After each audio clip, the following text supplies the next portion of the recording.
오늘은 지난번에 만들었던 뷰 3를 npm 방식으로 다시 한번 만들어 보겠습니다. 이번에는 클라이언트 프로젝트를 별도로 개발하는 npm 방식으로 해보겠습니다. 구성은 JDK24, IntelliJ는 백단 개발을 사용하는 거고요. 그 다음에 VS 코드, Node.js 이 두 개는 프론트 단을 개발하는 프론트 프로젝트를 개발하는 데 사용할 거고요. 그 다음에 톰캣 10, 엔진엑스 이거는 서비스를 실행하는 걸로 해서 이렇게 구성해서 한번 프로젝트를 진행해 보겠습니다. 프로젝트 소스가 완료가 되면 톰캣 10하고 엔진엑스를 이용해서 실제 서비스를 한번 해보겠습니다. 그래서 프로젝트는 두 개로 구성할 거예요. 데모 백이랑 데모 백단, 데모 프론트 이렇게 두 개 프로젝트로 구성을 하겠습니다.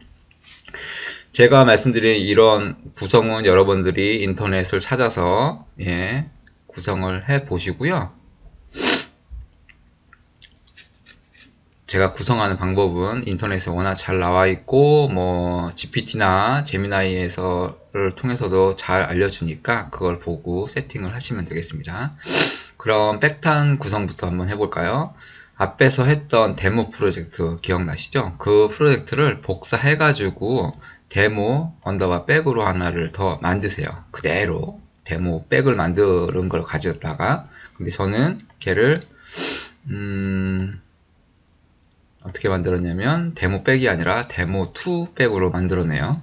이렇게 여러분들은 데모 언더바 백으로 해서 하나를 만드세요. 똑같이 만드시면 됩니다. 그대로 걔는 하나도 고칠 게 없어요. 백단은 수정할 게 하나도 없고요. 프로젝트만 분리해서 만든다고 생각하고 그냥 복사해서 하나 더 만드시면 됩니다. 그 다음에 인텔리제이를 한번 켜볼게요. 인텔리제이를 복사를 이렇게 데모 언더바 백으로 복사를 하셨으면 인텔리제이를 설치한 인텔리제이를 켜보십시오. 그래서 데모 백을 선택하는 겁니다. 근데 저는 이름이 데모 2 언더바 100으로 되어 있잖아요. 그래서 걔를 선택했어요. 이렇게 데모 2 언더바 100. 그래서 선택을 해서 프로젝트를 여십시오. 프로젝트를 연 다음에 여러분들이 할 일은 뭐냐면 자바 쪽 소스는 그대로 두시고요. 자바 쪽 소스는 그대로 두시고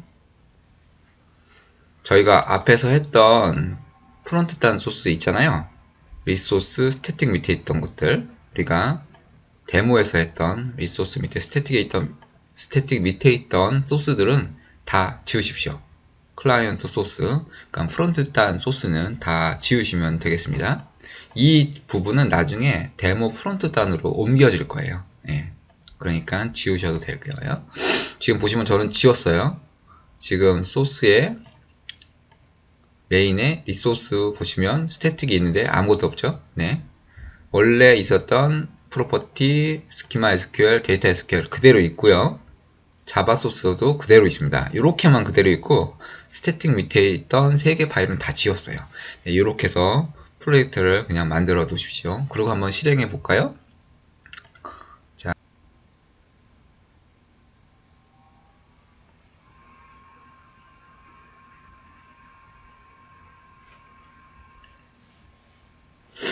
그럼 앞서서 했던 테이블이 생성되고 데이터도 인서트 돼서 8080으로 서비스가 올라오는 걸 보실 수 있습니다. 들어가 볼까요?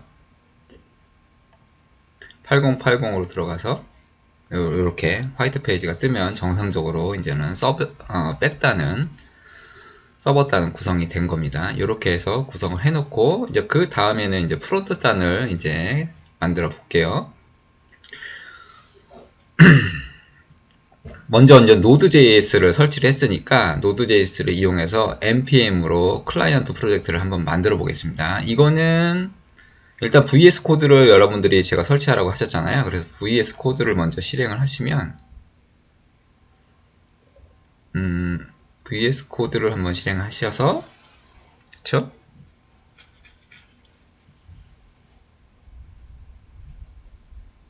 VS 코드가 이제 열리겠죠? 여기서 하셔도 되고 그냥 CMD에서 하셔도 돼요. 명령 프롬 폰트에서 하셔도 됩니다.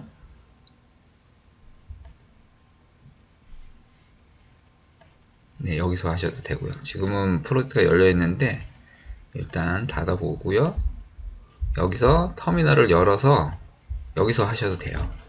여기서 어떻게 하냐 볼까요? 먼저 노드 버전을 한번 볼게요.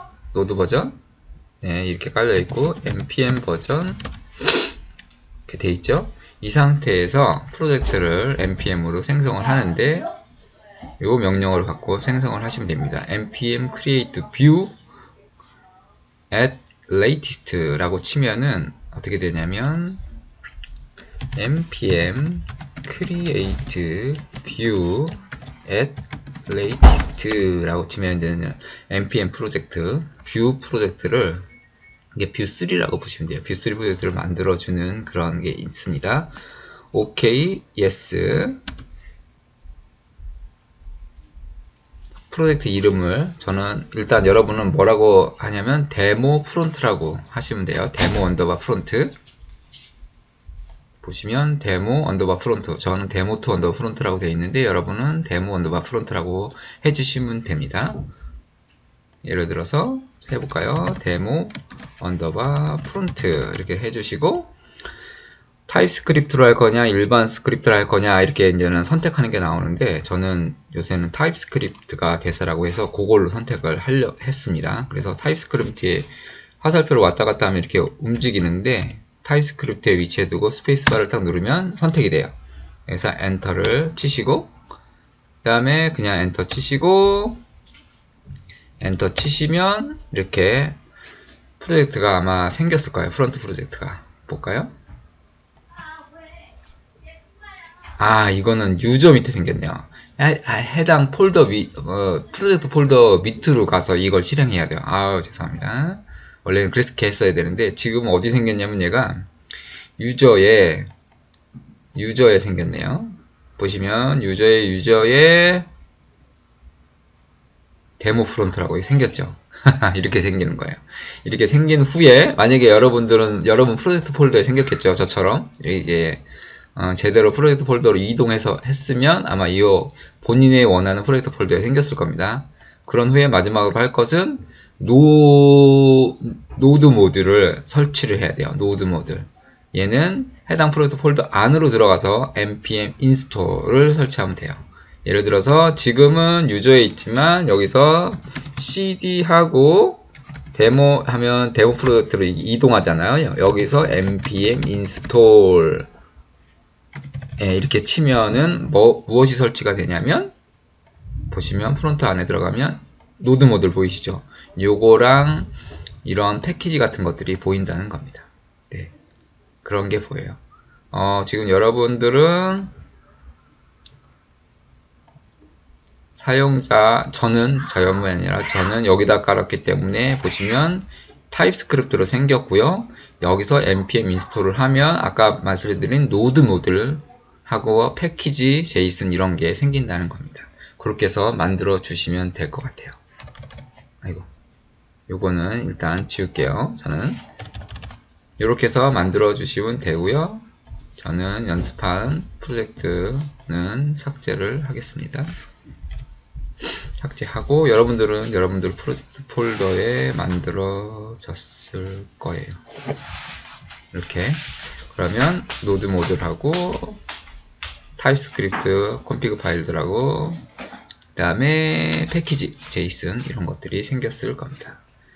이렇게 생긴 프론트 단 프로젝트를 이젠 VS 코드에서 한번 열어 볼게요. VS 코드를 실행한 후에 오픈 폴더라고 눌러주시면 여러분들이 만든 프로젝트로 이동하셔서 저는 데모2 프론트니까 일로 이동하신 다음에 들어가시면 네, 이렇게 폴더가 이렇게 열리는 걸 보실 수가 있습니다. 그쵸?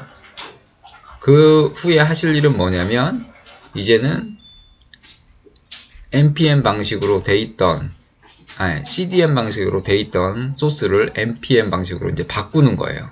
바꾸는 거가 6번에 나와 있는데 이 5번은 소스 바꾼 다음에 다시 설명을 드릴게요. 먼저 6번으로 가서 이제는 소스를 바꾸는데 CDN 방식의 index.html은 app app.view라고 이 app.view에 대응된다고 보시면 되고요. 그 다음에 index.html에 있던 목록 부분은 list.view하고 대응된다고 보시면 되고, form.js는 form.view, paging.js는 paging.view에 이렇게 1대1로 대응된다고 보시면 되겠습니다. 그래서 이 소스를 이렇게 바꿔주시면 되는데, 이게 되게 쉬운 게 뭐냐면 이쪽 소스를 복사에다가 GPT한테 이렇게 주면은 자기가 알아서 npm 방식으로 바꿔줘 이런 식으로 하면은 네, 소스가 바뀌어요. 알아서 바뀌어옵니다. 그래서 그거를 그냥 파일 만들어주고 거기다 넣으면은 동작을 해요. 물론 오류도 날 수 있는데 그럴 때는 살짝 물어보면서 고쳐주면 됩니다. 저도 그렇게 해서 이렇게 4개를 만들었어요. 다시 보시면, 자, 먼저 index.html은 view, app.view하고 대응된다고 했잖아요. 나머지 파일들은 일단 다 기존 그대로 두시면 된다고 생각하시면 돼요. 여러분들은 원래는 현재는 여러분들이 지금 깔았을 때는 요거 하나밖에 파일이 없을 거예요. 나머지 3개 파일은 현재는 없을 거예요. 요거랑 헬로 월드 뭐 이 정도만 있을 것 같은데, 요게 이제 기본 view3에서 기본으로 제공하는 파일입니다. 한마디로 index.js라고 보시면 돼요. 이게 예를 들어서 요 파일이 생깁니다. 그래서 기본 소스 코딩이 다 들어가 있어요. 요거는 좀 이따 보시고, 그 다음에 먼저 하시려면 목록을 만들어야 되잖아요. 여기는 지금 index.html에 있었던 목록 코드는 없잖아요. 그거를 따로 떼서 유저라는 디렉토리를 먼저 만들고, 커먼이라는 디렉토리를 제가 만들었어요. 원래는 이 컴포넌트 디렉토리밖에 없습니다. 여러분들은 디폴트로는 컴포넌트 디렉토리밖에 없는데, 이 컴포넌트 디렉토리 밑에 제가 커먼하고 유저라는 폴더를 만들고 그 안에다 소스를 넣었어요. 설명을 드리면 어셋이라는 폴더는 이미지나 뭐 스크립트 같은 게 들어가는 폴더라고 하더라고요. 그 다음에 컴포넌트는 실제 프로젝트에서 사용하는 소스들이 들어가는 그런 폴더라고 합니다. 그래서 저는 컴포넌트 밑에 커먼이라고 해서 공통으로 사용하는, 페이징은 원래 각종 목록에서 공통으로 쓸 수가 있잖아요. 그래서 페이징은 커먼이라는 폴더에 넣고, 그 다음에 사용자하고 관련되는 파일은 리스트하고 폼 2개를 유저라는 폴더 밑에 넣습니다. 그래서 리스트 뷰를 먼저 열어보면 이게 원래는 index.html에 있던 소스가 1로 바뀌었다고 보시면 돼요. 그래서 그 view3는 템플릿이라는 거를 사용하잖아요. 근데 저희가 CDN 방식으로 했을 때는 템플릿에 무슨 싱글 커테이션하고 비슷한 문자열을 써서 템플릿을 구성했는데, 이 뷰는 그냥 그런 거 없이 HTML처럼 이렇게 템플릿을 구성하면 된다고 합니다. 그래서 이 템플릿 안에 있는 소스가 바로 index.html에 있는 그 목록 부분 소스라고 생각하시면 돼요. 보시면 카운터, 그때 카운트 있었고 메시지 있었잖아요. 인덱스에서 카운트 있었고 메시지 그대로 왔고요. 조회 버튼도 그대로 왔어요.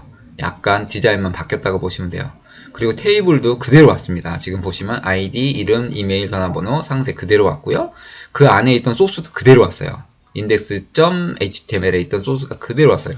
아마 보시면 아실 거예요. 그대로 왔고, 페이징도 그대로 왔습니다. 똑같아요. 페이징도 그대로 왔고요. 폼도 그대로 왔어요. 똑같아요. 근데 여기는 살짝 달라진 부분이 있는데, 약간 비교를 하면서 한번 볼까요? 제가 옛날 거를 한번 열어볼게요. 리소스 밑에, 스태틱 밑에 index.html을 노트패드 뿔뿔해서 열어보고, 보시면 소스를 한번 비교해 볼게요. 지금 페이징 소스는 이 컴포넌트를 선언하는 방법만 틀리고 안쪽에 있는 이 3개는 동일하죠. 지금 보시면 선언하는 이 이름만 달라요. 폼도 마찬가지예요. 폼도 선언하는 이름만 다르고 ref 동일하고요. 그 다음에 분모 쪽 호출하는 그 이름을 제가 살짝 바꿔서 이렇게 바꿔놨죠. 안쪽은 페어런트 리액트는 똑같고요. 그쵸? 대부분 소스가 똑같다고 보시면 돼요. 이건 이름은 그냥 제가 이름을 바꿔놓은 것 뿐이고, 뷰3에서는 요렇게 직접 그 하위 차일드에서 선언했던 그 컴포넌트 이름을 그대로 쓰면 되더라고요. 그래서 이렇게 바꿔놓은 거예요. 그리고 저희가 타입스크립트를 선언했기 때문에 스크립트는 타입스크립트라고 이렇게 선언을 하시고요. 여기는 이제 그런 게 없었잖아요.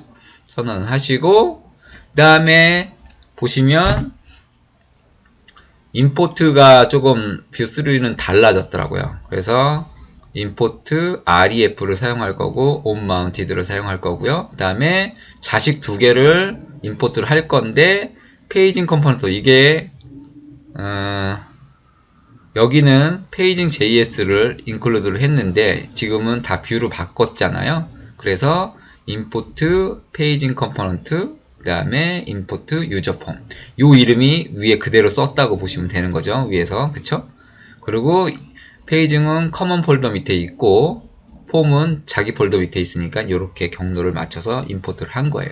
지금 보면 커먼하고 페이징하고 폼을 한번 같이 열어볼게요. 자, 페이징 컴포넌트라는 이름이 페이징 뷰에 보시면 상단은 템플릿으로 HTML을 구성한 거고요. 하단에 선언이 되어 있는데 보시면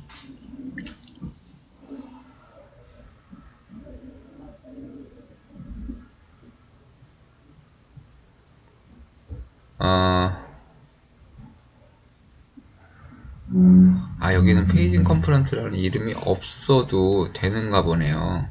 이게 그냥 여기서 선언한 이름이 그대로 사용되는 건가 봐요. 지금 보면 그쵸? 없죠? 이 폼도 유저 폼도 마찬가지인가? 유저 폼은 유저 폼도 없네요. 이 유저 폼이라고 정확하게 이름이 되어 있는 건 없죠, 지금. 그쵸? 그래서 뷰3가 그래서 쉬워졌네요.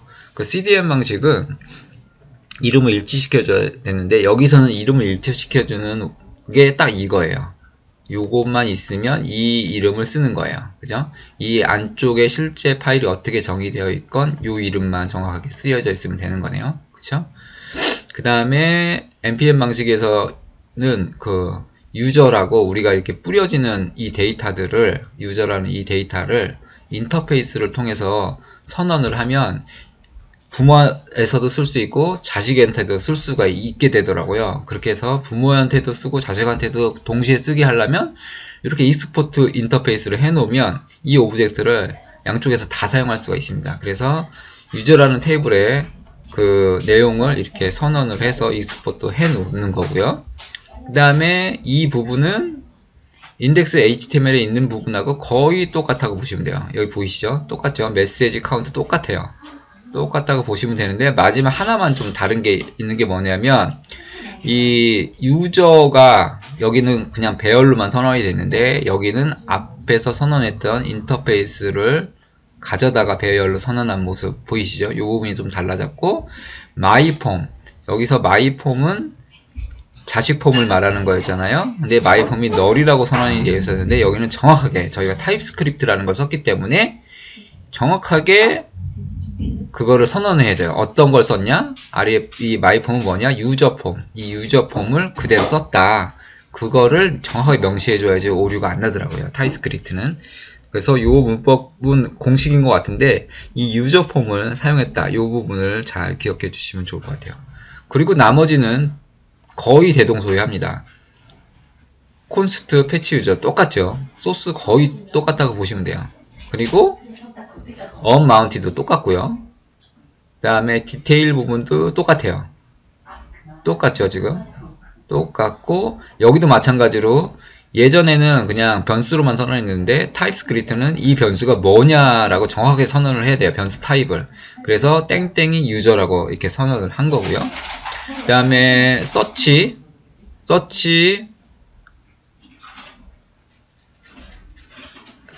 아니라 이거는 이름이 잘못됐어요. 그냥 서치가 이거고요. 이게 리스트라고 저는 이름을 바꿔놨네요. 그 다음에 페어넌트 디렉트 똑같고요. 그쵸? 그 다음에 여기는 스타일이 있었고요. 근데 이제는 npm 방식에서 좋은 거는 그 cdn 방식에서는 리턴을 반드시 넣어줘야 한다고 했잖아요. 근데 이 npm 방식은 리턴을 안 넣어도 모든 변수 함수를 인식을 하더라고요. 이렇게만 해놓으면. 그래서 리스트 뷰가 이렇게 만들어졌고요. 페이징 뷰는 보시면 똑같이 템플릿으로 구성했고, 근데 페이징 뷰는 좀 다르게 구성한 게 제가 보시면 여기는 되게 짧았어요. 그리고 아까 말씀드린 이렇게 문자열로 이렇게 만들어졌는데 지금 문자열이 아니죠. 그냥 HTML처럼 만들어졌고요. 여기는 페이지 전체를 이동할 수 있는 그 버튼을 만들었어요. 그래서 이전, 다음 버튼을 만들었고, 그 다음에 시작으로 가는 거, 끝으로 가는 것까지 다 4개의 그 버튼 구조를 만들었고, 그거를 이제는 뷰로 이렇게 컴포넌트를 만들었습니다. 여기 보시면 이제는 여기에는 컴포넌트 만드는 부분이 없는데 이제 여기는 생겼죠. 역시 타입스크립트로 만들었고, 컴퓨티드라는 걸 사용하려고 임포트를 받았어요. 컴퓨티드를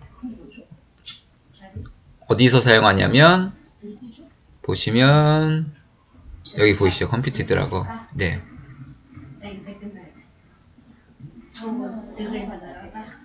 이게 그 뭐죠?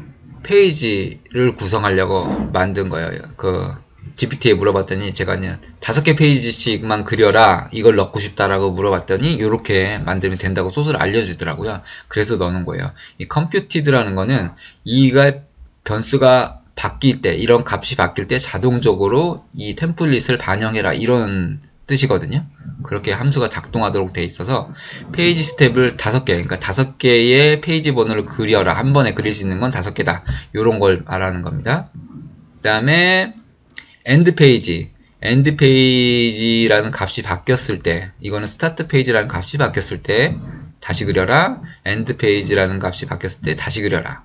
이거는 디스플레이 페이지, 그러니까 안쪽에 숫자 페이지가 있잖아요. 그게 바뀌었을 때 다시 그려라, 뭐 이런 거예요. 그래서 컴퓨티드가 지금 3군데 사용되고 있는 거죠. 그래서 컴퓨티드가 임포트가 된 겁니다. 그리고 이 부분은 원래 있었던 소스죠. 원래 요거라고 생각하시면 돼요. props, 그쵸?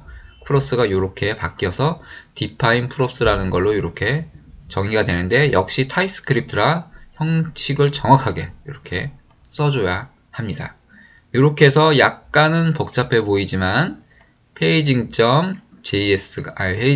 만들어졌고요. 폼.js가 만들어진 폼.뷰를 한번 보면은 역시 템플릿으로 구성이 됐는데 이 부분은 거의 똑같아요. 그쵸? 보시면 아시겠지만 똑같습니다. 안쪽 소스도 똑같아요. 버튼도 똑같고, 그쵸?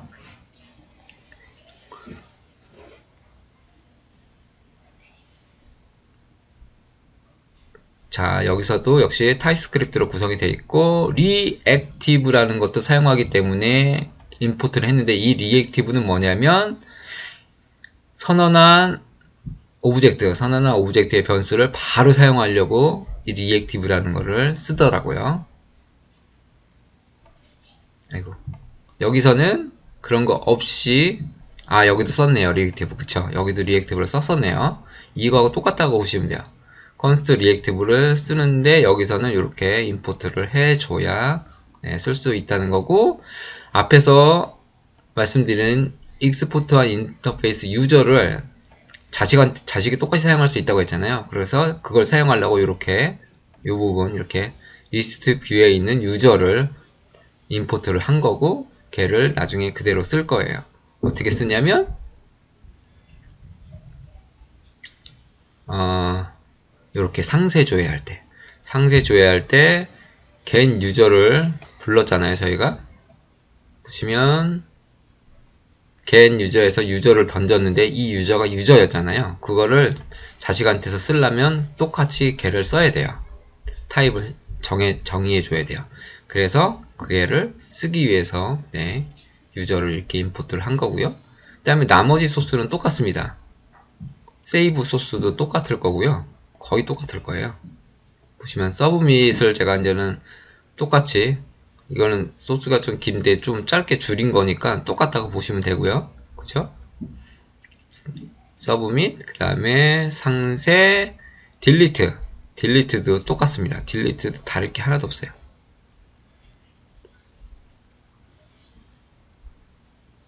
똑같죠. 소스를 고친 게 없고 그냥 초기화 똑같고요. 그죠? 여기 보시면 define expose라고 해서 부모가 REF로 접근할 수 있게 함수를 노출한다. get user. 이 define expose에서 get user라고 해놔야 여기서 요거를 쓸 수 있다. 뭐 그런 말인 것 같아요. 그쵸? 여기도 있나요? 아, 여기는 없네요. define이. 네. 부모가 자식 걸 쓰려면 요렇게 해주면 된다는 거고, 여기서 자식이 부모 걸 호출할 때는 emit이라는 걸 쓴다고 저번에 했었잖아요. 근데 이름을 차일드 이벤트에서 제가 폼 이벤트로 바꾼 것 뿐이에요. 똑같아요. emit이라는 걸 쓰면 자식이 엄마 거를 부를 수가 있는 거예요. 보시면 이렇게 폼 이벤트라는 거를 부를 때 emit이라는 걸 쓴다. 뭐 그렇게 생각하시면 되겠습니다.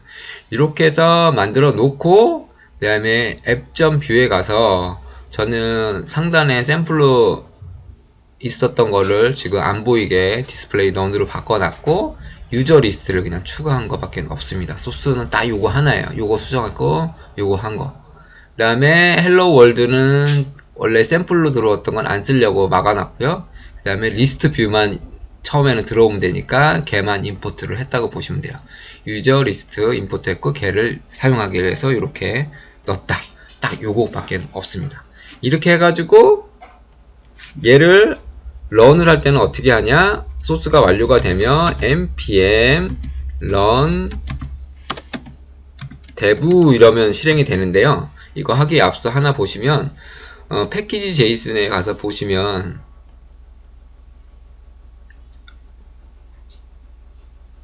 이거 보세요. 스크립트 이게 돌아가는 거예요. run dev 하면 dev 해서 이게 실행이 되는 거고요. 빌드는 얘를 배포할 수 있는 JS로 컴파일을 해줄 때 빌드라는 걸 실행하면 돼요. run 빌드. 그래서 run dev 하면 개발 소스가 실행이 됩니다. 개발 소스가 실행이 되는 거에 앞서 하나 마지막으로 설명드릴 게 뭐냐면 byte config.ts예요. 이 byte라는 거는 저도 아직까지는 잘 모르는데 이 뷰하고 같이 사용되는 그런 그 라이브러리라고 생각하시면 될 것 같은데 GPT한테 한번 물어보시고 꼭 의미를 정의를 이해하고 넘어가시면 좋을 것 같아요. 저는 일단 잘 모르는 상태로 지금 하고 있는데 여기서 마지막으로 그 해줘야 될 설정이 이 부분입니다. 보면은 저희가 서버단 호출을 할 때 백단을 호출할 때 이렇게 호출을 하는데 보통 그 뷰는 여기를 API라고 선언을 한대요. API, 그러니까 원래 그 백단 소스는 보시면 백단의 컨트롤러를 보시면 그냥 리스트잖아요. 그렇죠? 그냥 유저고 여기에 등록하는 거하고 삭제하는 거에만 API가 들어가 있었잖아요. 저희가 할 때. 근데 이거를 기본적으로 붙여야 된대요. API라는 거를. 그래서 호출을 할 때는 이게 원래 소스인데 이건 제가 수정한 거고요. 원래 소스 이렇게 API를 붙여야만이 백단 소스를 호출한다고 합니다. 그게 기본이래요. 뷰는.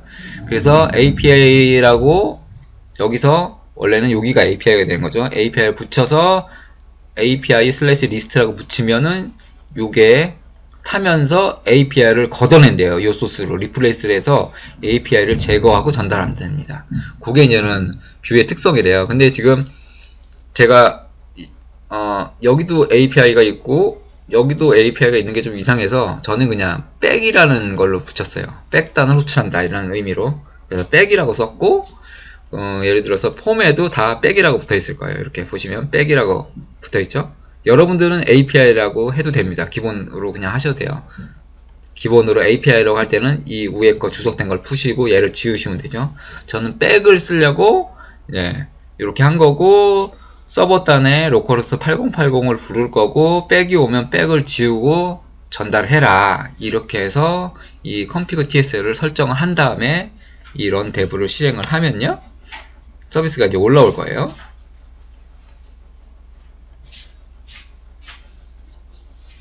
지금 서비스가 올라왔죠. 요거를 한번 실행을 해 보겠습니다. 컨트롤 클릭을 하면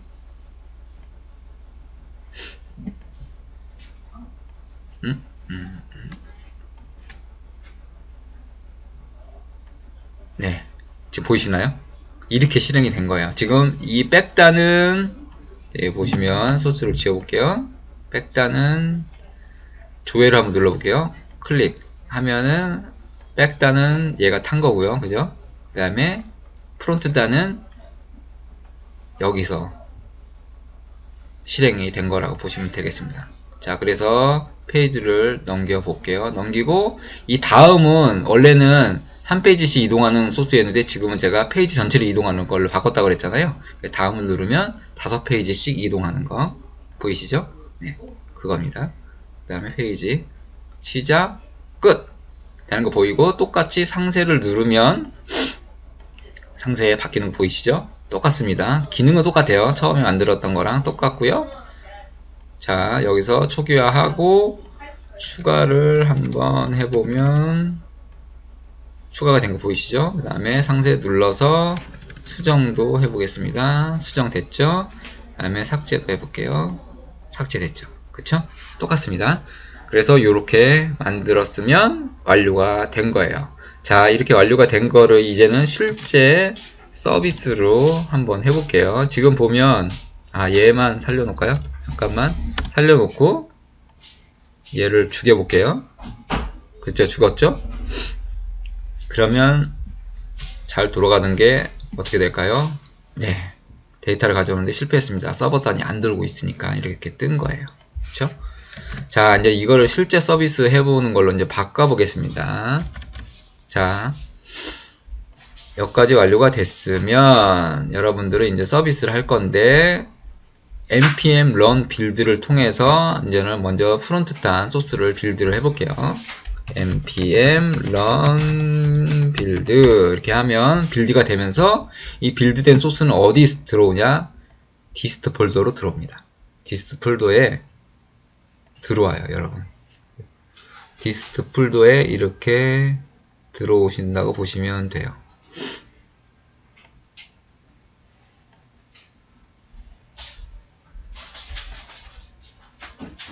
그렇죠? 네. 인덱스 HTML이 이게 실제 바뀐 소스가 들어와 있을 거예요. 그리고 노드를 저희가 사용할 거기 때문에 일단 얘는 이제 다 지우고요.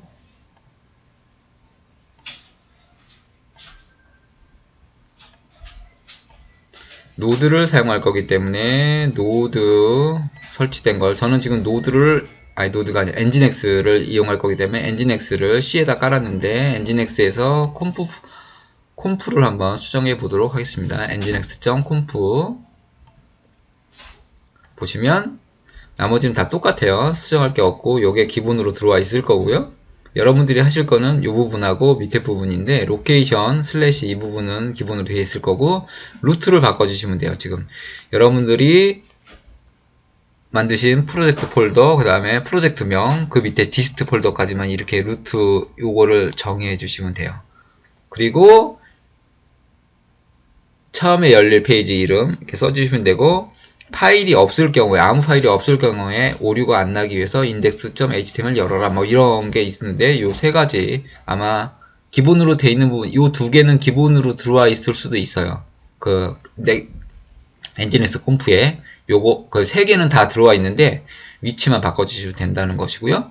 그 다음에 백단 호출하는 게 있습니다. 여기도 역시 마찬가지로 원래는 API라고 돼 있었을 거예요. 기본은. 근데 저는 백으로 바꿨다고 했잖아요. 그래서 백이라고 해놓고 그 다음에 프로시펙스를 해주는 게 중요하죠. 여기를 127 만약에 로컬호스트로 해서 안되면 127로 바꿔주시고요. 이렇게 로컬 호스트 8080으로 하고 슬래시라고 이렇게 끝에 쳐주는 건 뭐냐면 백단을 지우고 실행하라 이 뜻이에요. 만약에 여기가 없으면 그대로 들어오는 경로를 그대로 실행하는 거고, 이렇게 슬래시를 치면은 백단으로 들어온 거를 지우고 실행하라 이 의미가 얘랑 똑같다고 보시면 되죠. 이거 백단을 지우고 실행하는 의미하고 이 의미하고 이 슬래시라고 똑같다고 보시면 됩니다. 그리고 밑에 있는 부분들은 만약에 없으면 넣어주세요. 이게 만약에 서버단을, 백단을 못 찾을 경우가 있거든요. 그럴 때 이렇게 써주시면 됩니다. 그래서 여러분들이 하실 작업은 이 부분만 눈으로 보시고 작업을 하시면 되고요. 이렇게 저장을 하시고 이제는 백단 소스를 한번 만들어 볼게요. 백단은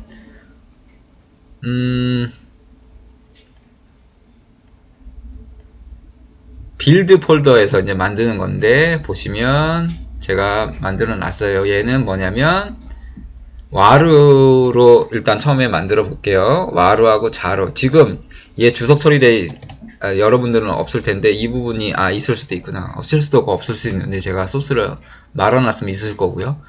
요 상태에서 이 와르 주석돼 있고 요 밑에 주석되어 있을 때는 얘가 자르로 실행할 수 있는 거예요. 자르로 말리는 거를 할 수 있는 거고요.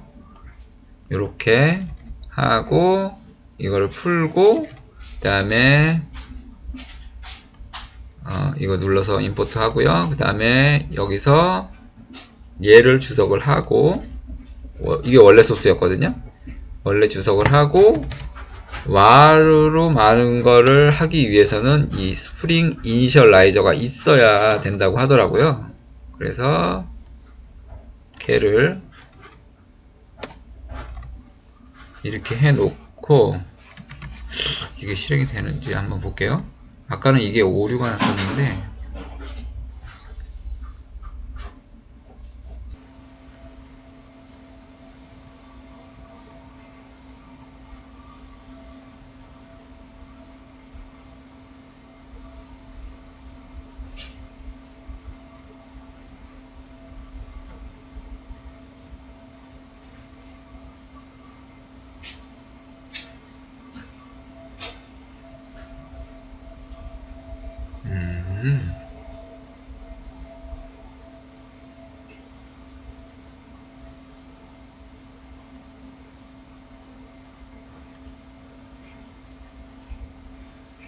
쟤 때문에 그랬구나.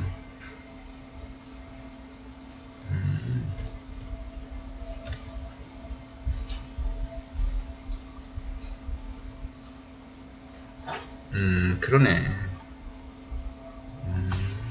쟤 때문에 그랬구나. 만약에 여러분들이 지금 제가 와르를 말아서 외부 통캣하고 엔진엑스를 통해서 서비스를 할 예정이라고 말씀을 드렸잖아요. 그래가지고 지금 빌드 그래들의 요 부분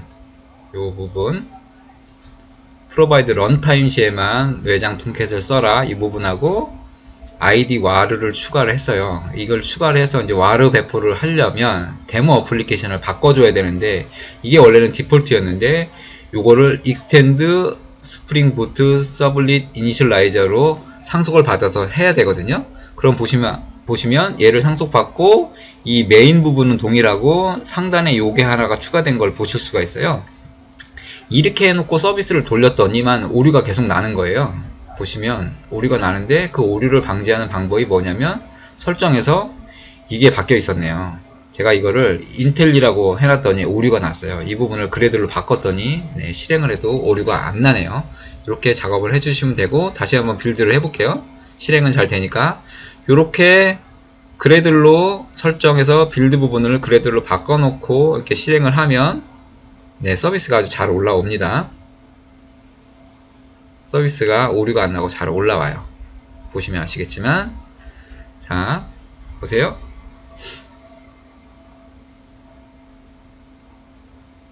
잘 올라오죠. 자 이제는 얘를 가져다가 와르 배포를 해보겠습니다. 여기 보시면 빌드 보이시죠? 빌드를 선택한 다음에 실행을 하면 빌드 할 때는 이 빌드 폴더가 생기고요. 실제로 와르는 이 라이브러리 폴더 밑에 생겨요. 아까 제가 돌린 게 하나 있는데 이렇게 보시면 데모 백 스냅샷이라고 와르 파일이 생긴 걸 보실 수가 있어요. 얘를 가져다가 이제는 외장 통캣에 넣어 보겠습니다. 저는 통캣을 어디다 깔았냐면 아파치 밑에 깔았는데 스프링 부트 저희가 지금 버전이 뭐냐면 3.5예요. 그래서 3.5가 넘어가면 통캣이 9가 아니라 10에서만 놀더라고요. 그래서 9를 깔았다가 안 돼서 10을 하나 더 깔았어요. 여기다가 얘를 한번 넣어보겠습니다. 복사를 하시고요. 컴파일된 와를 복사를 하고 톰캣의 웹 apps 밑에다가 이렇게 붙여넣기를 합니다. 근데 원래는 여러분들이 루트에서 이제 실행이 되기를 원하시는 거잖아요. 그래서 복사를 하신 다음에 얘 이름을 루트로 바꿔주세요. 루트로 이렇게 바꿔주시면 톰캣이 실행되면서 루트 폴더로 실행이 됩니다. 이걸 하시기 전에 한 가지 추가해 주실 게 뭐냐면 setenv라고 만든 게 있는데 이걸 보시면 자바를 이렇게 만들어 주는 건데요. 여러분들이 환경 변수 있잖아요. 시스템 환경 변수에다가 이 자바 홈을 넣어놨으면 이 파일이 없어도 되는데 저는 지금 이 환경 변수에 자바 홈을 안 만들어 놔가지고 얘를 추가한 거예요. 그래서 자바 홈에 넣어놨으면 필요가 없어요. 그러니까 톰캣이 자바를 찾을 수만 있으면 상관이 없습니다. 근데 환경 변수에다 안 넣어 놓으신 분들은 저처럼 이렇게 배치 파일을 만들어서 이렇게 자바 홈이 어디다 라는 거를 이렇게 인식시켜 놓고 setenv를 빈 폴더 안에 이렇게 넣어 주시면 톰캣이 실행되면서 자동으로 자바를 찾고 프로그램을 돌려요. 이 setenv는 자동으로 start.bat이 실행될 때 얘가 실행될 때 자동으로 실행한다고 하더라고요.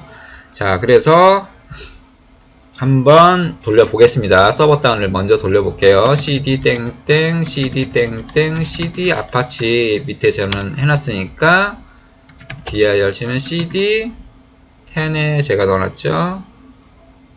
이렇게 놓고 cd bin 이렇게 해놓은 다음에 startup.bat 치면 서비스가 이제 올라와요. 그러면서 앞에 여기서 인텔리에서 봤던 내용들이 그대로 출력이 될 거예요. 보시면 루트 와를 지금 풀고 있죠. 그리고 나서 테이블을 만들 거예요. 스프링부터 올라오고 있죠. 쫙 올라오면서 테이블 지금 만드는 거 보이시죠? 테이블 만들고 그 다음에 데이터 인서트 하고 프로젝트가 8080으로 올라온 게 보이십니다. 올라왔죠? 그 다음에 할 거는 뭐냐면 cmd를 하나 더 열어서 엔진엑스를 이제 띄워야겠죠. cd 땡땡 cd 땡땡 지금 이 상태에서는 서버단만 올라왔기 때문에 그 8080으로 서비스하는 프론트단까지는 아직 안 올라온 거예요. 엔진엑스가 아직 실행이 안 됐을 거예요. 실행이 됐나? 실행이 됐네요. 엔진엑스는 올라와 있네요. 제가 미리 올려놔서 어저께 서비스를 켜놨거든요. 그래서 이게 지금 엔진엑스는 어디에 들어가 있냐면 cd 엔진X에 올라와 있고 여기서 엔진X를 기동을 하면 들어갑니다. 들어가면서 얘가 아까 저희가 설정했던 엔진X 콤프 파일을 읽으면서 실행이 된 거예요. 그래서 80 포트로 우리 웹 서비스 포트인 80 포트로 서비스가 그대로 실행이 된 겁니다. 이렇게 해서 와르 배포를 하실 수도 있고요. 와르 배포를 안 하고 JDK 배포를 하실 수도 있어요. 여러분들이 JDK 배포를 하실 수도 있는데 JDK 배포는 제가 여기다가 하나 적어놨는데 어떻게 하는 거냐면 이 id 와르를 주석 처리하고 이 부분도 주석 처리만 하면 돼요. 주석 처리 한 상태에서 그냥 빌드를 하시면 이번에는 와르가 아니라 자르로 말립니다. 자르로 프로젝트가 말리거든요. 프로젝트가 말린 거를 갖다가 그냥 실행을 하시면 똑같아요.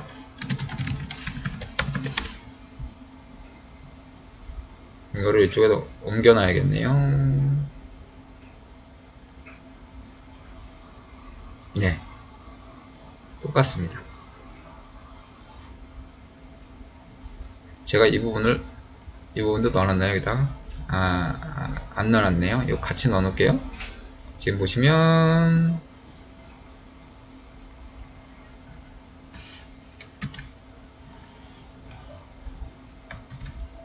이렇게 이 부분이 이제는 자르로 말렸을 때 실행하는 명령이고요. 아까 와르로 말렸을 때는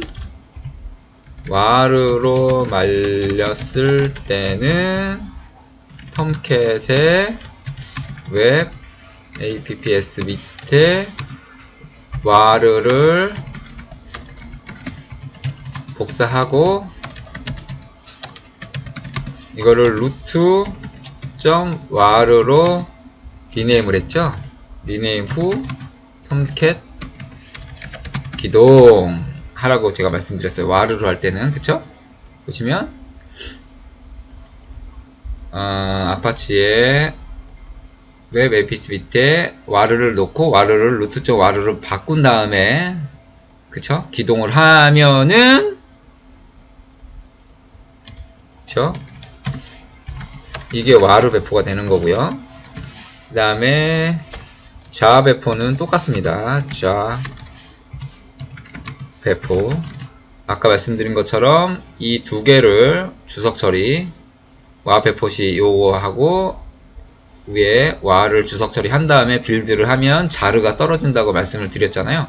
자르가 떨어졌으면 이 말린 자르를 프로젝트의 특정 폴더에다 넣고 예를 들어서 걔를 실행을 하면 자로 실행을 하면 올라옵니다. 그쵸? 이 부분은 지워도 되겠네요.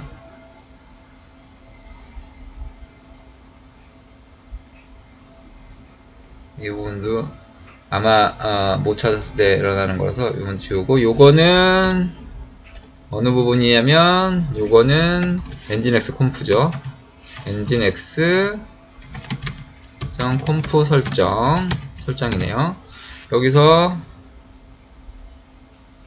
보시면 이 부분이 중요하다고 했죠. 이 부분을 같이 넣어놓을게요. 이렇게 중요했던 부분, 이 부분만 제가 이렇게 넣어놓겠습니다. 네, 이렇게 넣어놓으면 여러분들이 찾기가 쉬울 거예요.